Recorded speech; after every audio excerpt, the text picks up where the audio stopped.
My name is Margaret, but everyone calls me Grandma Maggie now. 75 years sit heavy on my bones, yet my mind is sharp as ever. People often look at me and see nothing more than a fragile old woman, soft and wrinkled, with stories about simpler times. But behind these tired eyes lives a fire that was lit the day he left me broken. Yes, I was broken once. My heart, my trust, my faith in love, all shattered. But instead of dying with that pain, I turned it into something else. I became the nightmare of the very man who thought he had destroyed me. You may wonder how an ordinary woman like me could turn into something so fierce. Sit with me, child, and I'll tell you. Wherever you are, your living room, your car, or maybe lying in bed at night, I want you to lean closer. Because this isn't just my story. It's a lesson for every woman who has ever been underestimated. It began long ago, when I was just a girl in Georgia. I grew up in a small wooden house that smelled of cornbread and soap. My mama, a strong woman with gentle hands, would hum hymns as she cooked. My father worked the fields, coming home every evening with dirt under his nails but love in his heart. We didn't have much, but we had each other, and that was more valuable than gold. Mama always said, "Maggie, leave people better than you found them. Life's hard enough." That became my guiding star. I learned to bake pies for sick neighbors, share food when others had none, and always speak kindly, even when my heart felt heavy. And maybe, just maybe, that kindness blinded me. Because when Richard walked into my life, I thought my gentle ways would be enough to keep his love. Ah, Richard. I can still see him now. Tall, broad-shouldered, with hair as black as coal and eyes that could charm the most stubborn soul. He worked in the city but came down often to visit relatives. That's how we met, at a church social. He smiled at me across the room, and I swear the whole world disappeared. "May I have this dance?" he asked, his voice smooth like honey. From that moment I was his. Or so I thought. Our courtship was like something out of a fairy tale. He brought me wildflowers, wrote me notes with words that melted my heart, and told me I was the only woman he could ever love. I remember one evening, sitting on the porch under the stars when he promised, "Maggie, I'll take care of you forever. You'll never have to worry a day in your life." I believed him. We married young, full of dreams. The early years were sweet. Picnics in the park, laughter filling our little home, the excitement of welcoming our son, Daniel, into the world. I thought I had found my happy ending. But happy endings don't come so easily. The changes were slow at first. Richard began working late. He grew restless, snapping at little things. Flowers stopped coming. The warmth in his eyes grew colder with each passing year. When I asked what was wrong, he'd say, "Don't start, Maggie. You worry too much." So I blamed myself. Maybe I wasn't enough. Maybe I needed to cook better, smile more, talk less. That's what women of my generation were taught, to fix ourselves when men grew distant. But the truth was, the problem wasn't me. It was him. And then came the night that tore everything apart. It was late, and Richard hadn't come home. I told myself he was working overtime. But something in my gut felt wrong. A whisper, soft but sharp, told me to look for him. Against my better judgment, I grabbed my shawl and drove into town. I didn't expect what I found. There, parked behind a bar, was his car. The windows fogged, the shadows inside moving. My chest grew tight, my hands trembling as I stepped closer. And then I saw, with my own eyes, Richard with another woman. The world went silent. My heart cracked like glass under a hammer. When he saw me, he didn't apologize. He didn't even look ashamed. He laughed. "You shouldn't have come, Maggie," he said, smirking as though I were some foolish child. That laugh, that cruel dismissal, was the moment he left me broken. I stumbled back to the car, tears burning my cheeks. I wanted to scream, to crumble, to vanish into the night. But something inside me shifted. Something fierce and wild, something I never knew lived inside me. That fire was born in the ashes of his betrayal. Broken things, you see, are dangerous. Because once they are put back together, they are never the same again. And me. I wasn't going to just survive. I was going to rise. I was going to become Richard's worst nightmare. But before we get there, let me tell you who else was part of my story. Clara, my best friend since girlhood, was always by my side. Soft-spoken, with hair like silver even when she was young, Clara had a heart of gold but a tongue that could cut steel when she chose. She was the one who held me that night, whispering, "Maggie, kindness doesn't mean letting people walk on you.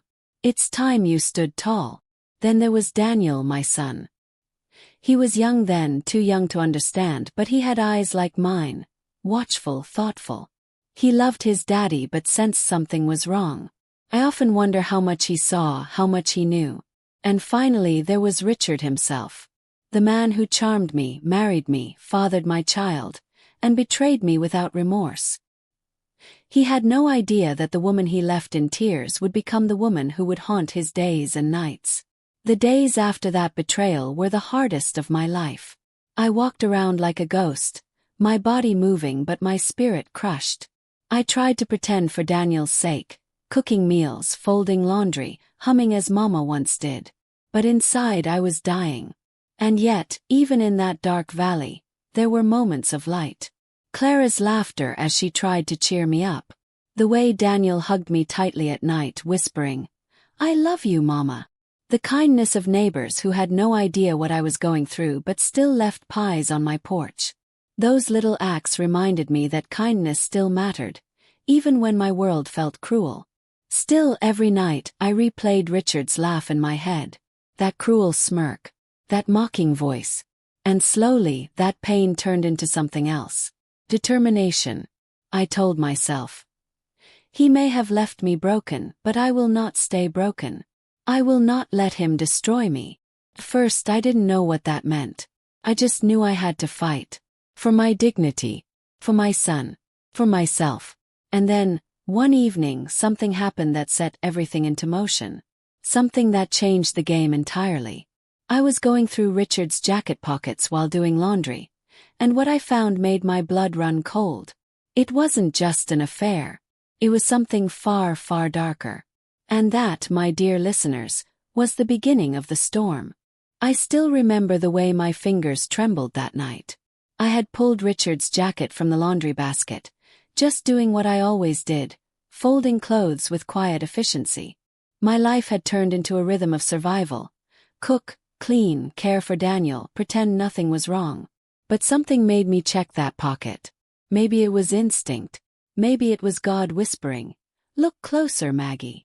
Inside the pocket was an envelope. Heavy. Thicker than any letter should be. My hands hesitated before I slid it open. What I saw made my blood run cold. Stacks of cash. More than I had ever seen in my life. Neatly folded and bound with rubber bands. But it wasn't just the money. There were receipts, scribbled notes, and a small photograph of a woman I had never seen before. Young, dressed in clothes too fine for our small town.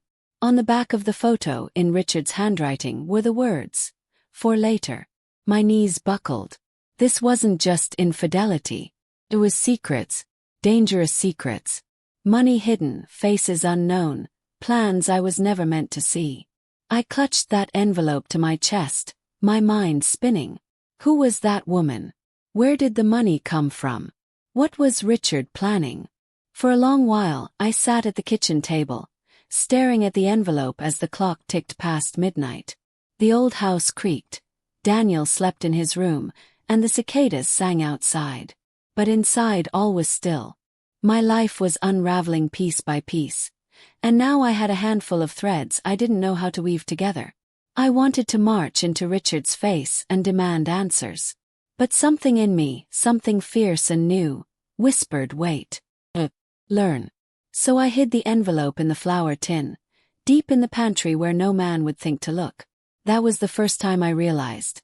If I wanted to survive, I needed to play smart. The next morning I tried to act normal. Daniel ate his cereal, swinging his legs under the table, humming a tune. "Mama," he said with a grin, "can we go fishing this weekend?" My heart softened. For him I had to stay strong. "Of course, baby," I smiled, brushing his hair from his forehead. Then Richard came downstairs. He looked sharp, his tie neatly knotted, his shoes polished. He kissed Daniel on the head but didn't so much as glance at me. His eyes were cold, calculating. And in that moment I wondered, who was this man I had married? Did I ever know him at all?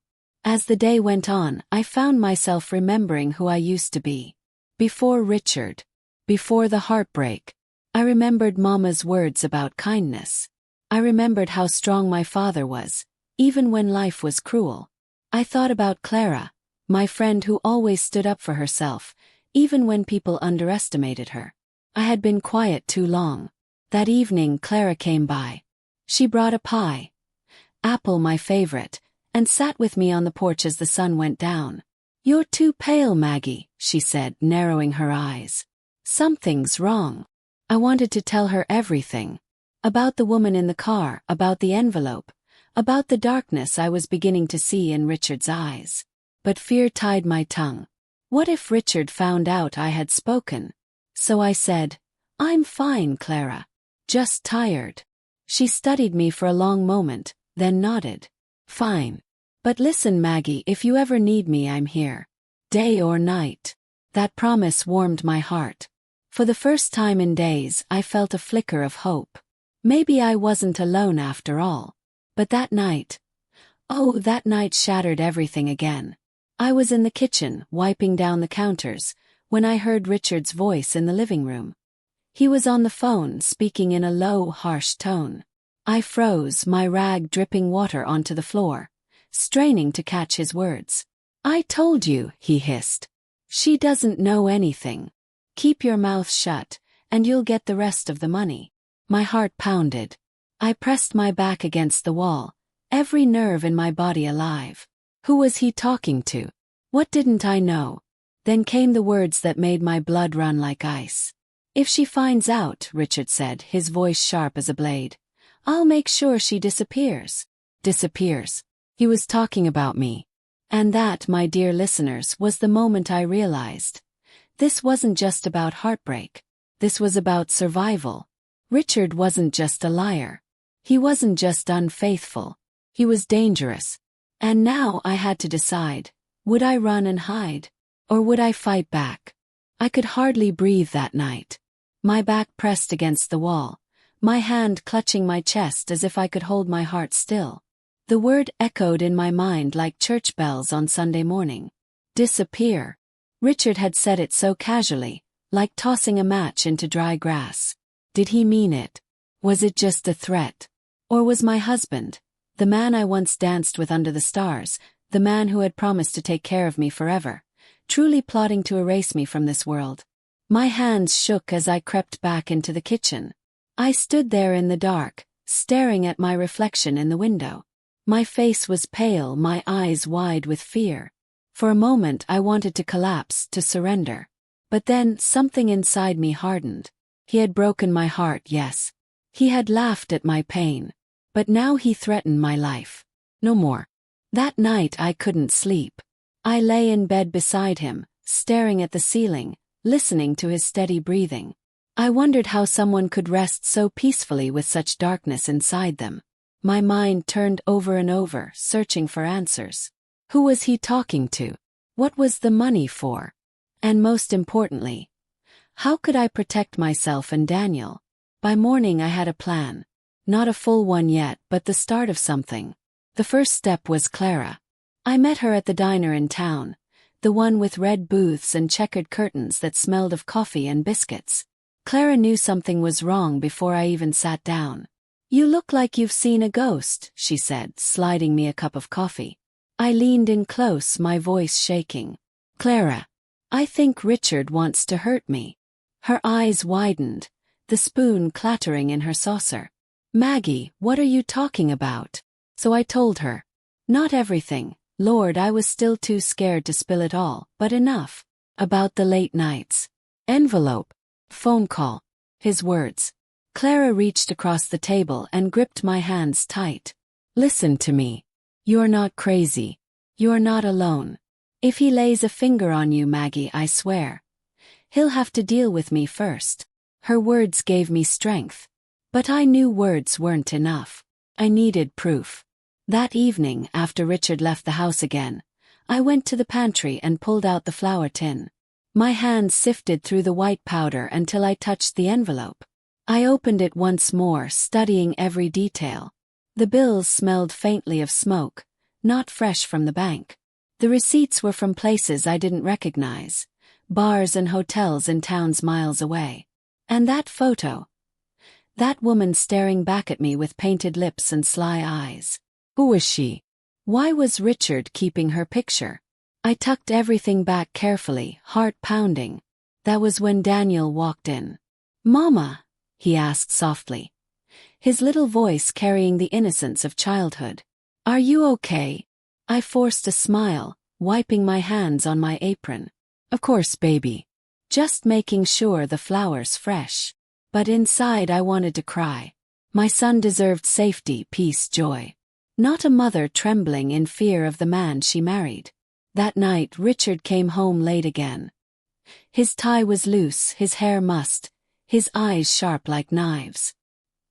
He poured himself a drink without saying a word, the sound of ice clinking in the glass filling the silence between us. I stood in the doorway watching him. For the first time I didn't see my husband. I saw a stranger. Threat. And then he turned. His eyes met mine, cold and unblinking. He took a long sip, then set the glass down. "You've been quiet lately," he said slowly, his voice low, dangerous. "What are you hiding, Maggie?" My stomach dropped. Had he noticed the envelope was missing from his jacket? Did he suspect me? I forced a laugh, shaking my head. "Nothing at all, Richard. Just tired is all." He studied me for a long moment, and in that silence, I swear I could hear my heartbeat. Finally he smiled. But it wasn't the smile I had fallen in love with. It was sharp, cruel. "Good," he said. "Because secrets don't end well. You understand, don't you?" I nodded, my throat dry. That night, as he drifted off to sleep, I lay awake, staring into the darkness. His words were not a warning. They were a threat. He knew something. He was watching me. And just when I thought my fear had reached its peak, it happened. Car pulled up outside our house. Headlights cut through the curtains. I crept to the window and peeked out. 2 men stepped out of the car. Strangers. Their faces hidden in the shadows. And they weren't just visiting. They were carrying shovels. The night was heavy with silence, except for the hum of that car engine outside. My heart thumped so loudly I was sure it could be heard through the walls. I crouched at the window, peeking through the lace curtain, and there they were. 2 men, strangers to me, stepping out of a black sedan. And in their hands, shovels. They moved with purpose, their boots crunching against the gravel, their eyes scanning the yard as if they were searching for something, or someone. Froze. Were they here for me? Did Richard send them? Every part of me screamed to run, to wake Daniel, to flee into the night. But another voice whispered, "Stay quiet. Don't let them know, you see." So I stood in the shadows, holding my breath, my fingers pressed hard against the window sill. The men walked to the edge of the property. They paused under the oak tree where the grass grew thick. Then, to my horror, they began to dig. Shovels biting into the earth, dirt piling high, their breaths ragged in the cool night air. My knees weakened. I clutched the curtain tighter. Why were they digging? What were they burying, or planning to unbury? I felt Richard stir behind me. Panic shot through me like lightning. If he came and caught me spying, he'd know I was onto him. Quickly, I slipped back into bed, pretending to sleep as his footsteps padded down the hallway. I listened as he opened the front door. The hinges creaked. His voice, low and calm, floated out into the night. I couldn't make out the words, but I knew they weren't strangers to him. He knew them. After a while the digging stopped. The car doors slammed. Tires crunched against the gravel, fading into the distance. The house fell silent again. But sleep never came to me that night. I lay there with my eyes wide open, my mind racing. Whoever those men were, they weren't gardeners. And men don't dig holes in the dead of night unless something dark is at play. By sunrise, I knew one thing for certain. Richard was into something far bigger than just an affair. The next morning I made Daniel his favorite breakfast, pancakes with blueberries, because I needed to hold on to some kind of normal. He smiled at me with sticky lips and syrup on his cheeks, and I thought, he cannot know. He must never know what danger his father brings into this house. After sending him off to school, I sat at the kitchen table with a notepad. I began writing down everything. Dates, times, the money, the woman's photo, the phone call, the men with shovels. If Richard ever tried to silence me, I wanted evidence that would tell my story. Later that afternoon, Clara came by again. She could read my face like an open book. "Maggie," she said firmly, setting down a basket of peaches. "You're hiding something. Don't you dare shut me out." I hesitated, chewing my lip, then finally whispered, "Clara, I think Richard is into something dangerous. And I'm scared he might." My throat tightened. "I think he might hurt me." Her eyes flashed with fury. That man. I knew he was no good the day he strutted into church like a peacock. "Maggie, you need to protect yourself. Do you want me to call the sheriff?" I shook my head quickly. "No, not yet. If I accuse him without proof, he'll twist it, make me look like a fool. I need to be smart." Clara leaned closer, her voice low. "Then be smart fast. Because if he's capable of hurting you, Maggie, you need to stay one step ahead." Her words burned into me. Stay one step ahead. That night I acted normal again. I cooked Richard's favorite roast, poured his drink, smiled as though nothing was wrong. But inside I was burning with questions. Where did the money come from? Who was the woman in the photo? What did those men bury or plan to dig up? And most importantly, how far would Richard go to keep his secrets? It was close to midnight when I finally had a chance. Richard had fallen asleep on the couch, the empty glass of whiskey still in his hand. His jacket was draped over the armrest. I moved quietly, my breath shallow. My fingers slipped into the pockets, searching. First nothing but lint, then something. A small, folded piece of paper. I unfolded it slowly, the lamp's dim light revealing scribbled handwriting. It was an address, a place I didn't recognize. And under it 2 words, tonight. Midnight. My heart pounded. Midnight had already passed. Was that where the men had gone? Was that what the shovels were for? I slipped the paper into my apron pocket, my hands trembling. This was proof. This was something real. But just as I turned to tuck the jacket back, Richard's eyes opened. He wasn't asleep, and he was staring straight at me. For a moment the whole world froze. Richard's eyes were open, sharp as daggers, and locked on me. I stood there, his jacket in my hands, the paper still crumpled in my fingers. My breath caught in my throat. "What are you doing, Maggie?" His voice was low, calm, too calm. I forced a laugh, slipping the jacket back over the couch. "Oh, nothing. Just tidying up before bed. You left your jacket here, and I didn't want it to wrinkle." The corners of his mouth curved into a smile, but it wasn't the kind that warmed my heart once upon a time. No, this smile was sly, dangerous. The kind of smile a fox gives when it knows the henhouse door is open. "Is that so?" he said softly, sitting up, his glass clinking against the table. He leaned forward, studying me as if he could see right into my soul. My palms grew sweaty, but I kept my face steady. Of course. What else would I be doing? For a long moment, silence hung heavy in the room. Then Richard chuckled and leaned back, waving his hand dismissively. "You worry too much, Maggie. Always fussing over things. Go on to bed." Relief washed over me, but not fully. His eyes lingered too long, his smile too sharp. He didn't believe me. He was letting me think I was safe. But I wasn't. That night, lying in bed beside him, I clutched the paper in my fist under the covers. Address. A clue. Proof of something, though I didn't yet know what. My heart hammered so hard I was sure it would wake him. When morning came, I slipped the paper into my Bible, between Psalms and Proverbs, because I knew Richard would never open that book. The day stretched on slowly. I busied myself with chores, humming hymns to keep my nerves steady. Daniel played in the yard, chasing fireflies as the sun dipped low. I watched him and thought, I have to stay alive for him. He can't lose his mama.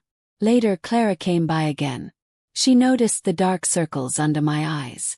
"Maggie, you're running on fumes," she scolded, handing me a jar of homemade jam. I pulled her aside, speaking low so Daniel wouldn't hear. "Clara, I found something last night. An address. Written by Richard. I think it's connected to those men." Clara's eyes widened. "You can't go there alone, Maggie." "I won't," I promised. "But I need to know what he's hiding. I can't keep living blind." Clara grabbed my hands, squeezing them tight. "Then promise me, if you go, you take me with you. We'll face it together." Her loyalty was a balm to my spirit. For the first time I felt less alone. That evening I cooked supper as usual. Richard came home late, his tie loosened, the smell of smoke on his clothes. He ate in silence, his fork scraping the plate. Daniel chattered about school, but Richard barely nodded. Afterward, Richard stepped onto the porch, lighting a cigarette. I watched him from the kitchen window, the smoke curling into the night sky. He looked like a shadow of the man I once loved. Darker, harder, dangerous. My eyes drifted to the Bible on the shelf, the paper hidden inside. Address. It burned in my mind. And then, just as I turned back, I saw it. Through the glass, Richard wasn't looking at the stars. He was staring at me. His cigarette glowed red in the dark, his eyes unblinking. He knew. He knew I was onto him. My blood ran cold. I forced myself to turn away, busying myself with dishes, pretending not to notice. But inside, fear twisted like a knife. I thought the night would end there. I thought I could slip into bed and survive another day. But as I tucked Daniel in and kissed his forehead, I heard something outside, a sound that made my whole body go numb. The sound of footsteps, heavy, slow, approaching the back door. And this time it wasn't just Richard. There were two sets of footsteps. The floor creaked beneath my bare feet as I froze, listening. The footsteps weren't mine. They weren't Daniel's. They weren't the old wood settling. No, these were real. Heavy. Deliberate. Two sets. One belonged to Richard. The other. I didn't know. I pressed Daniel's little shoulders deeper under the quilt, whispering, "Stay quiet, baby. Pretend you're asleep." His wide eyes blinked at me, scared but trusting. I forced a smile, kissed his forehead, and slipped out of the room. The back door rattled. My breath caught. "Keep your voice down," a man whispered. It wasn't Richard. It was someone else. Someone I'd never heard before. My knees went weak. The door creaked open, and Richard stepped in with another man, a tall figure with a scar across his cheek. He carried something under his arm. Briefcase. I ducked into the hallway, pressing myself against the wall, praying the shadows would swallow me whole. My heart thudded so loud I thought it might give me away. "Put it on the table," Richard ordered. His voice was low, rough.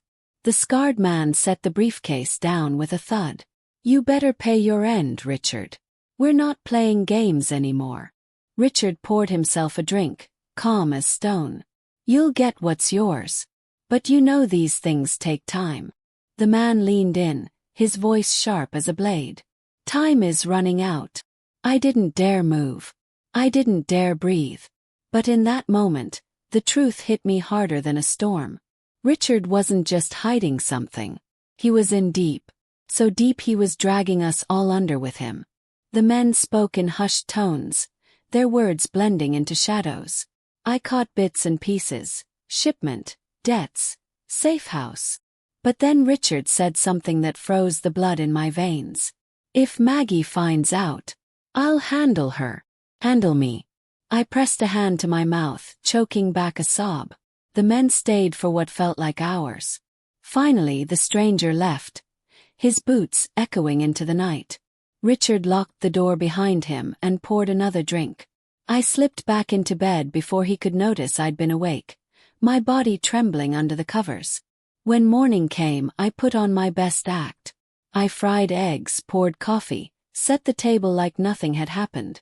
Daniel munched on toast, chatting about a spelling test. I smiled and nodded, though inside I was a storm.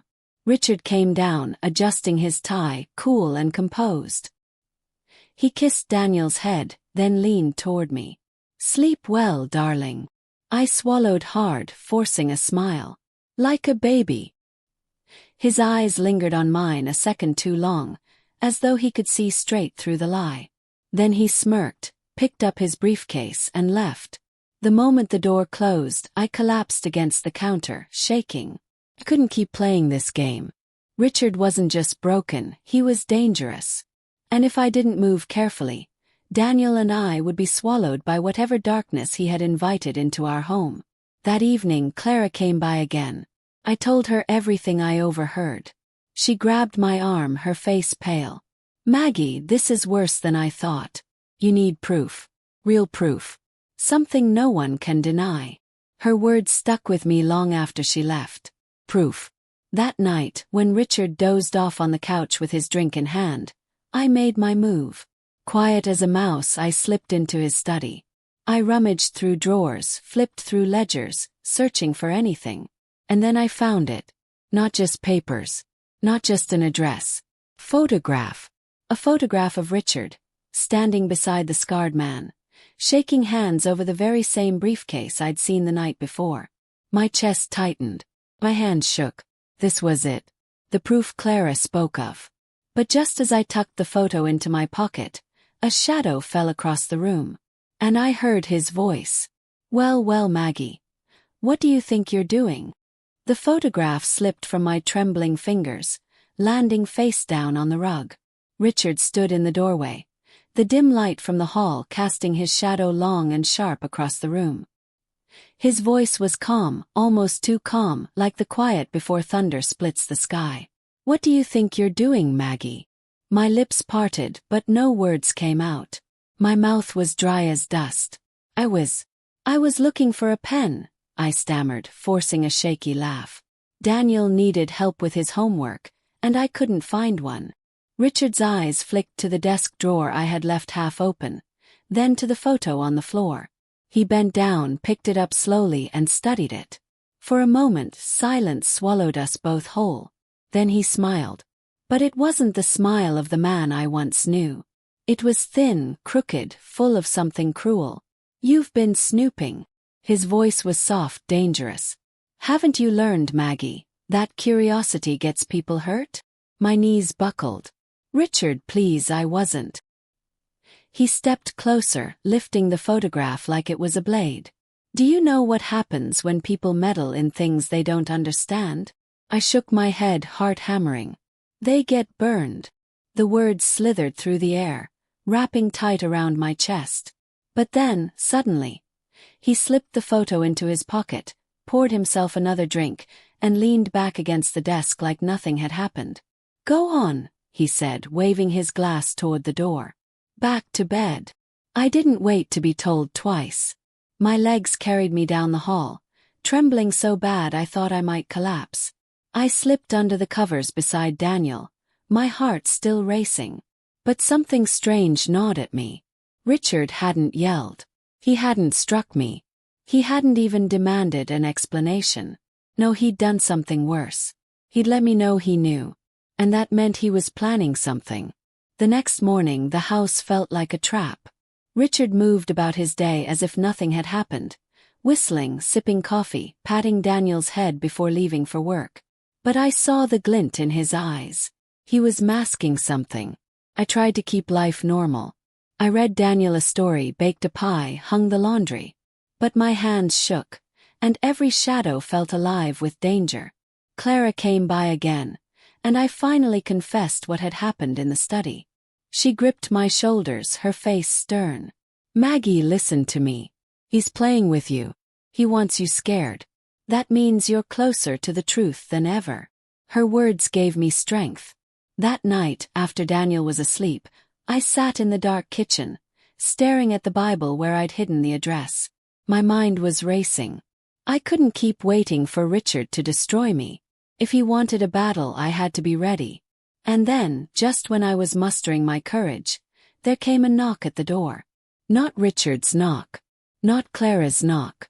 This one was slow. Heavy. 3 times. Oom, oom, oom. I froze, every hair on my neck standing tall. And then a voice, deep and unfamiliar, slipped through the door. Mrs. Walker, we need to talk about your husband.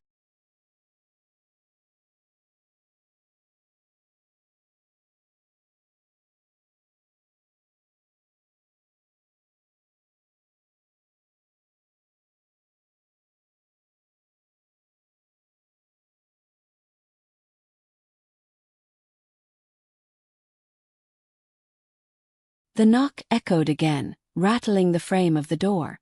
Oom, oom, oom. Daniel stirred in the other room, calling sleepily. Mama! Sure, baby, I whispered, forcing calm into my voice. Go back to sleep. Mama's just checking something. My feet moved slow as stone, carrying me closer to the door. My hand hovered over the knob, trembling. Mrs. Walker, the deep voice repeated, steady but urgent. I know it's late, but this is important. Please, open the door. Every instinct screamed at me to keep it shut. But something in his tone was different from Richard's menacing friends. Less threatening, more desperate. Who are you? I called through the wood. Then. My name is James Carter. I used to work with your husband. And I think you're in danger. Danger. The word sent ice through my veins. I hesitated, then cracked the door just enough to peer through the gap. The man standing there wasn't like the scarred stranger I'd seen before. James was clean-shaven, tall but weary-looking. His suit wrinkled as if he'd been running. His eyes weren't cold, they were troubled, almost kind. I shouldn't even be here, he whispered. But Richard is in deep. Deeper than you know. And if you don't protect yourself, you and your boy could be. His words trailed off, but the fear in his face finished them for him. I swallowed hard. Why are you telling me this? Because I made the same mistake once. I trusted Richard. And it nearly cost me everything. I opened the door a little wider, though my body stayed tense. What do you want from me? Not money. Not favors. Just listen. He glanced over his shoulder, as if expecting to be followed. There's a safe house on Walnut Street. That address you found, yes, I know you have it. Whatever Richard is hiding, it's there. And if you want proof, real proof, you'll find it inside. I felt my breath catch. The paper in my Bible. The very address. He knew. You've been watching us, I said, narrowing my eyes. Not to hurt you, James replied quickly. To protect you. Maggie, I'm not your enemy. Richard is. The words hit me hard. I wanted to believe him. But after everything, trust felt like a stranger in my own house.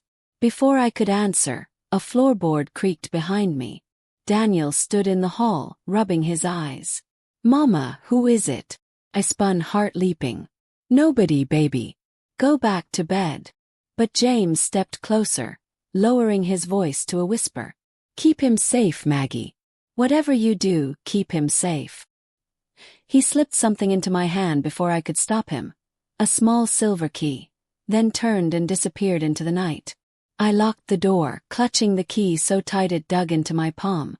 My legs shook as I guided Daniel back to bed. But sleep never came to me. I sat by the window, staring out into the darkness, replaying James's words again and again. Safe house. Proof. Danger. And the key. The next morning, I hid the key in my apron pocket and tried to carry on as if nothing had changed. But Richard was different. Sharper. Watching me closer than before. At breakfast, he looked up from his plate and asked, Did anyone come by last night? The question nearly made me drop the coffee pot. And no, I lied, forcing a smile. Just Clara yesterday afternoon. Richard's eyes bored into mine. Then, slowly, he nodded and returned to his meal. But the smile that tugged at his lips chilled me to the bone. Because I knew, deep down, he already suspected the truth. And that night, when the house was quiet and the crickets sang outside, I crept into the kitchen, pulled out the silver key, and held it under the lamp. It wasn't just any key. Stamped faintly on the metal was a number. 103. And right then the phone rang. I jumped, nearly dropping the key. My hands shook as I picked up the receiver. "Maggie," a voice whispered on the other end. It wasn't Clara. It wasn't James. It wasn't Richard. It was someone else entirely. And they said 5 words that made my heart stop. "You're running out of time."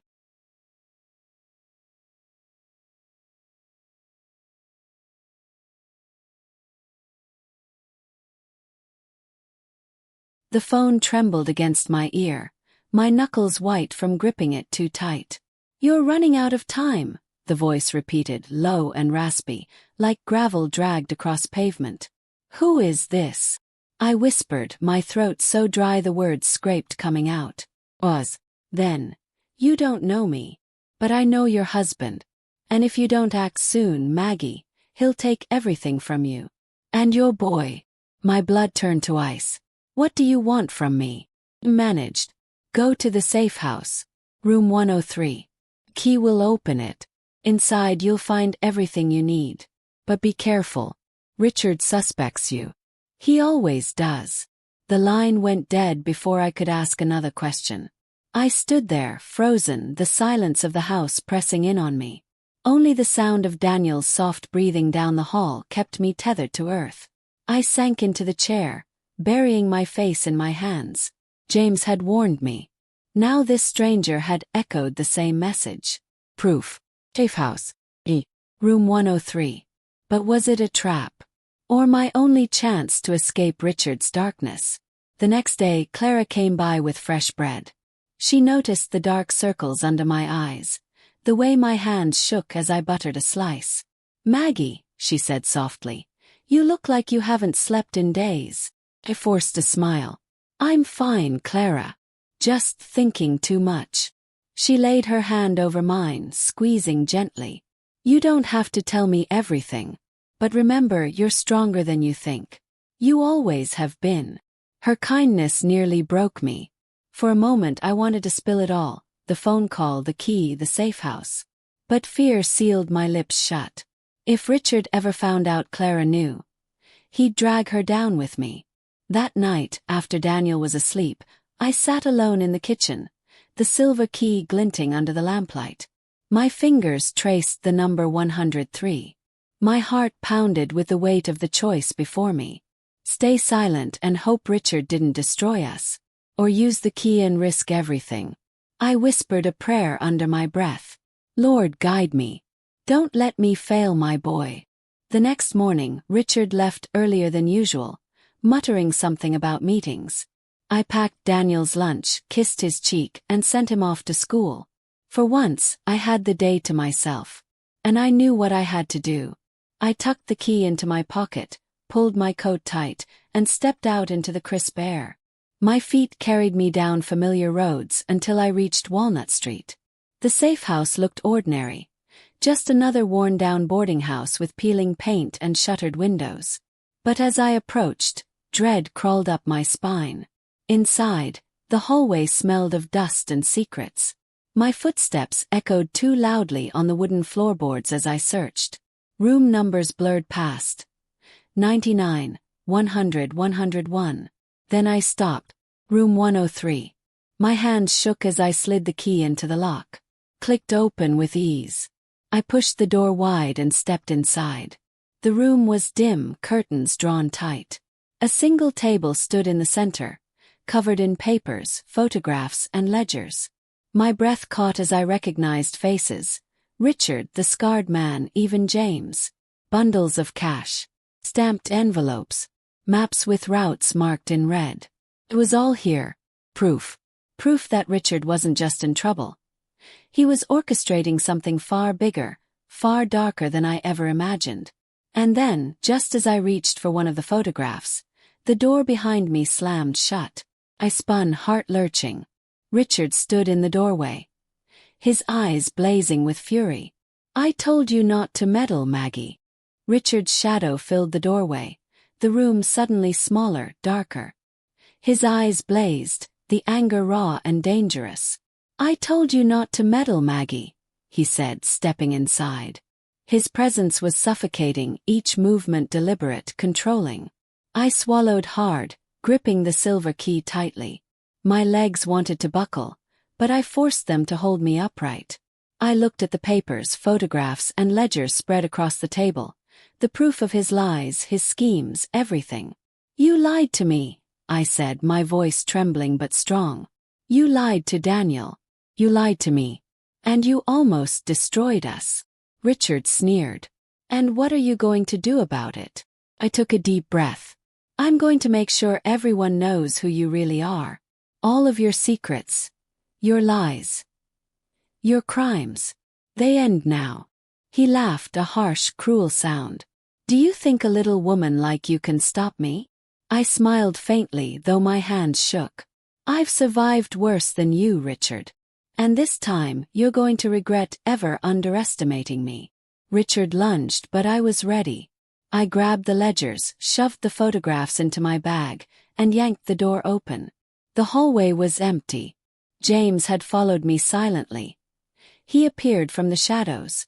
"We've got the proof. Let's move." Richard's fury boiled over. "You can't do this. No one will believe you." I stopped, turning to face him fully. "They will. Because this time I have the truth. And you are going to pay for everything you've done." I left the safe house with James and the evidence in hand. Every step felt like liberation.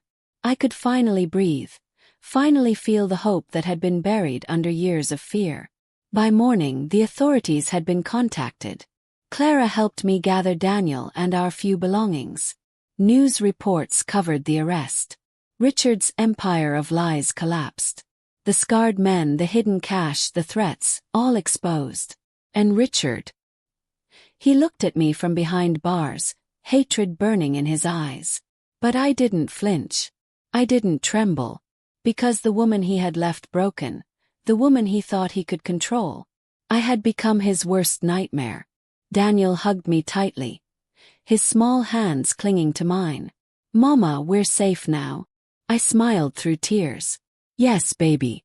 We're finally safe." And as I watched him laugh, running through the yard without a care, I realized something profound. Life had been cruel, but it had also made me strong. I had learned kindness, patience, and courage. I had survived betrayal and fear. And now I wasn't just surviving, I was thriving. Richard had tried to destroy me, but in the end, he had built the fire that forged me into someone stronger, smarter, unbreakable. I walked away from him, from the fear, from the past. And with every step, I reclaimed my life, my dignity, and my son's future. The world was bright again. And I was free.